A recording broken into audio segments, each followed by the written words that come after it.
Hello, my name is Alice Rosenwald, and I'm a native New Yorker. I was born here and have lived here almost my whole life.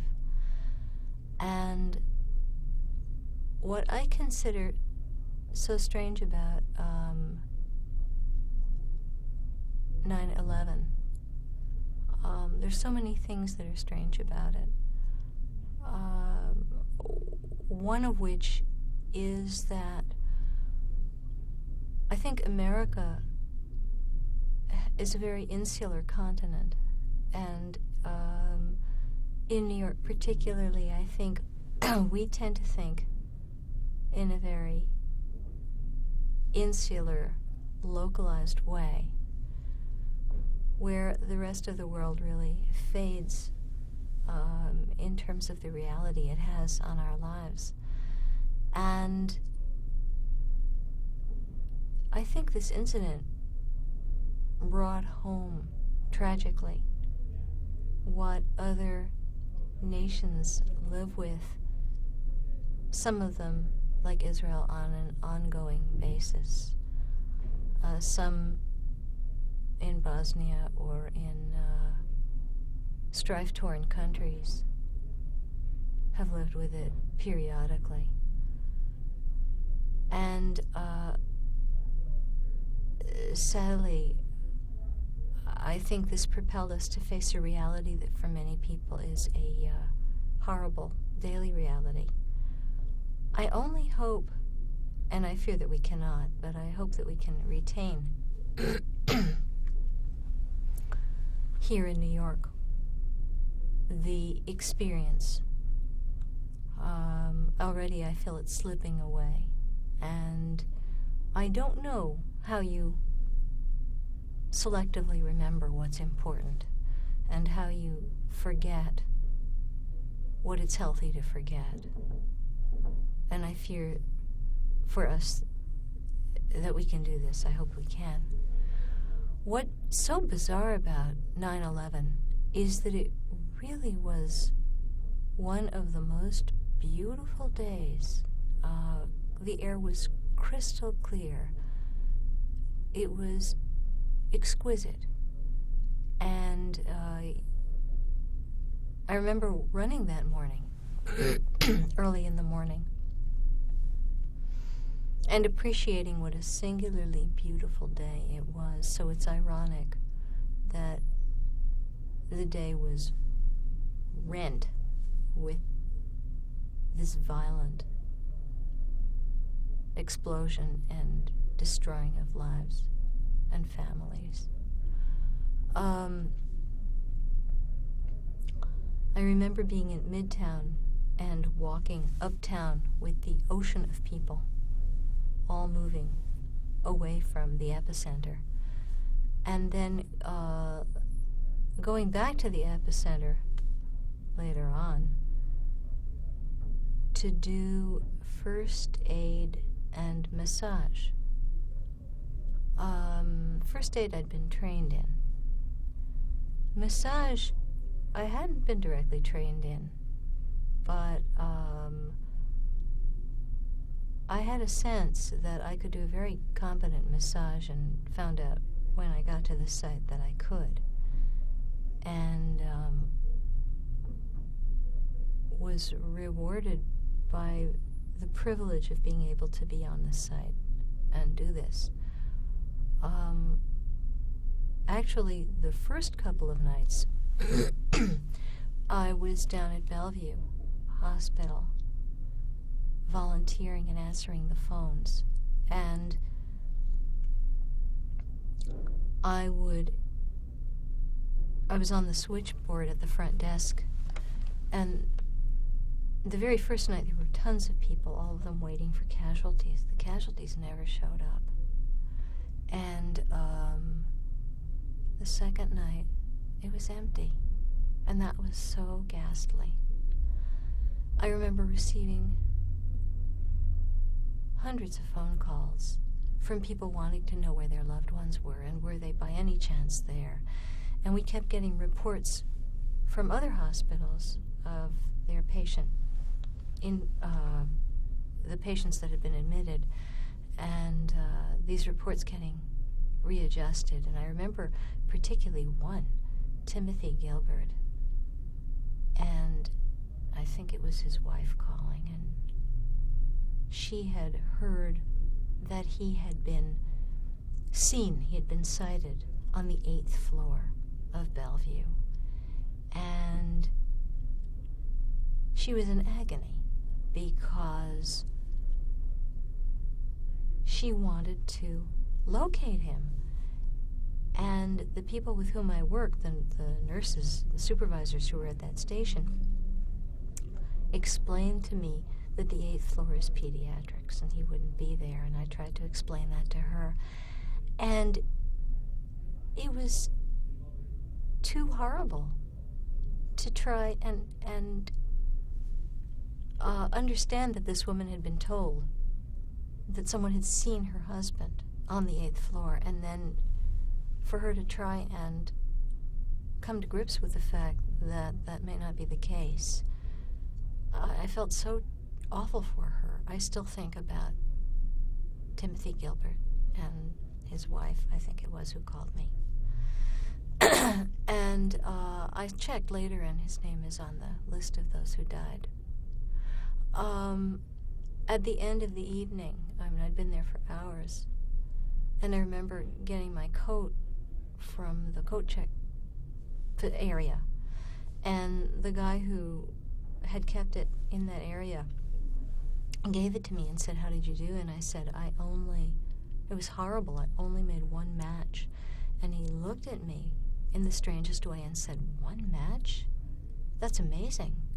You actually made a match?"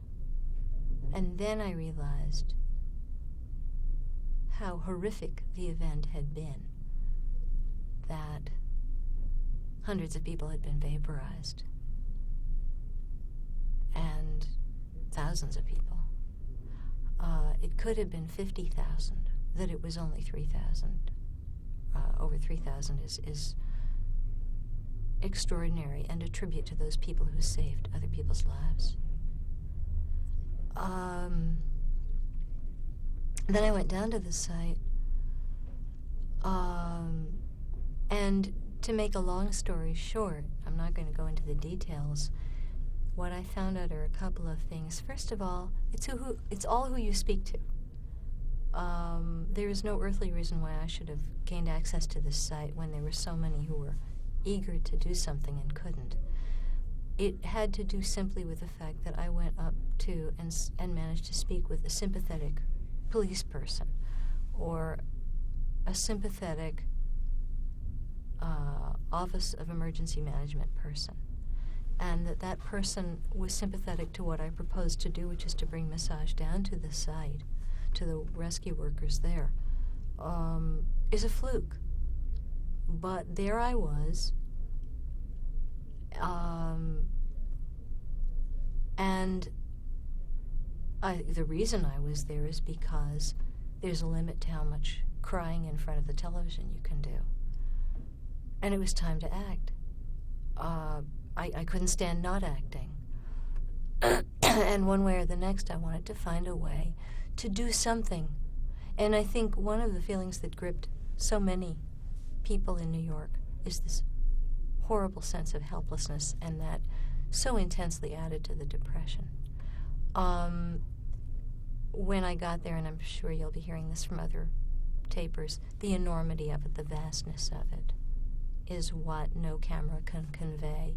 The fact that the debris was piled in a mountain. It was the size of a small mountain in certain areas. And all over. The white powder and the smell. There wound up eventually being two smells that I could differentiate. One of them is the smell of burning chemicals and burning, the smell of burning, basically, a kind of an electric burning smell. But the other, of course, was the smell of decomposing bodies. And for that, we would put Vicks vapor rub under our noses, which was surprisingly effective, but it was still pretty grim. the smell and the debris, wafted uptown those first few days. And I think, and the fact that you could see the cloud from all over Manhattan. You could go uptown and see the cloud. You could go to the East River. You could go to the West Side. The cloud was that huge and that pervasive and lasted for so many days.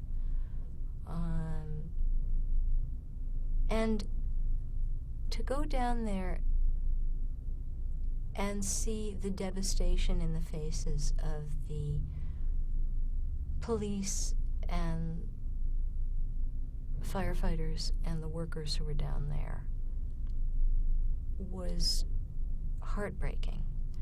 For me, what's really taken hold is the realization that was pretty quick for me to realize that what was going to be the most terrifying thing for the people who were and are down there is quiet. It's leaving the site. It's going home to your family. It seems to me that the site must be very similar to being in a battlefield. That's what it felt like. And the first few days, it really felt like that because there were many times when the whistle would blow 3 times and we'd have to run from what we thought would be a building that was falling down. You never knew. Oh, we were warned about manhole covers blowing up. We were warned about buildings falling down, debris falling down, gas explosions. The hot spots on the pile got up to temperatures of 2,000 degrees. They were gauged at being from 1,500 to 2,000 degrees. Fire experts were called in. I'm sure lots of experts were called in, but the ones I spoke with were the fire experts on the site, particularly the ones from Florida, from the unit in Florida. And they said that a large part of the burning that was going on in the hotspots was actually due not so much to jet fuel, but to the computers and the hardware that was burning, and that can reach a much hotter temperature than other burning substances. On an emotional level, I just feel so intensely privileged to have been able to be on this site and to be part of it. And I'm brokenhearted. I don't know how to process the loss of the families, of the children, of the loved ones, of the mothers and the wives and the fathers and the brothers whose lives have been wrenched open and will never really be repaired. And one of the things that I saw on the site, I don't know if this will be useful to future generations, is that it was a logistical nightmare, and I think one which has never been fully addressed. I believe that I saw with my own eyes, and I still hear reports that workers were not able to get access to the tools and equipment that they needed. So they'd come to the site, and then they'd have to hunt for a hard hat, for a digging tool, for gloves, for first aid equipment. And I don't think anybody really grappled with that, and I think that the OEM, for whatever reasons, not only had trouble grappling with this, but then had trouble admitting that they were having trouble, which I think is far worse, and I think they still are concerned with that. I find that heartbreaking because I think while we glorify the heroes down there, they themselves would cringe at the word hero. I think that it seemed to me that the word hero only made it hurt worse. They were just people dealing with a horrible tragedy as best they could, and I think they felt very not up to being a hero. I saw a lot of self-medicating down there, a lot of the people who were working down there smoking, not wearing their respirators. I think heavy drinking was going on afterwards, not on the site at all, of course. I don't know about drugs. I have no idea, but I think the pressures were unbearable, and I think they still are. And for some people, I think they always will be. So it's a bit of a Vietnam for many. And I don't know how these people's lives, the people who are down there, will be repaired. Never mind the health risks. What I did on the site, I went to different sites, I would walk around the site, I would go to different locations, whether it was the Burger King or the Building 7, or I would just go anywhere I was needed. And in fact, there were several occasions when I'd be on the pile in a rig massaging someone, a crane operator, who was in pain and needed release from being cramped in the rig for hours at an end doing a strenuous job. I've developed such a deep-rooted respect not only for the rescue workers but for the construction workers and iron workers. I will never pass a construction crew again without a sense of immense appreciation for the difficulty of the job they do and the skill that they bring to bear and the pride that they have. Watching the crane operators was extraordinary. Never seen anything like that. It was almost like watching a ballet dancer maneuvering on this rubble. You often thought that the cranes were going to go tip over because what they were doing looked so impossible, and they were the ones sorting through the rubble and lifting. And I will never look at smoke or steam the same way again, and I remember that hitting me when I first got to the site. I will never, ever look at fire, smoke, or steam, or any mist again the same way for the rest of my life. Thank you.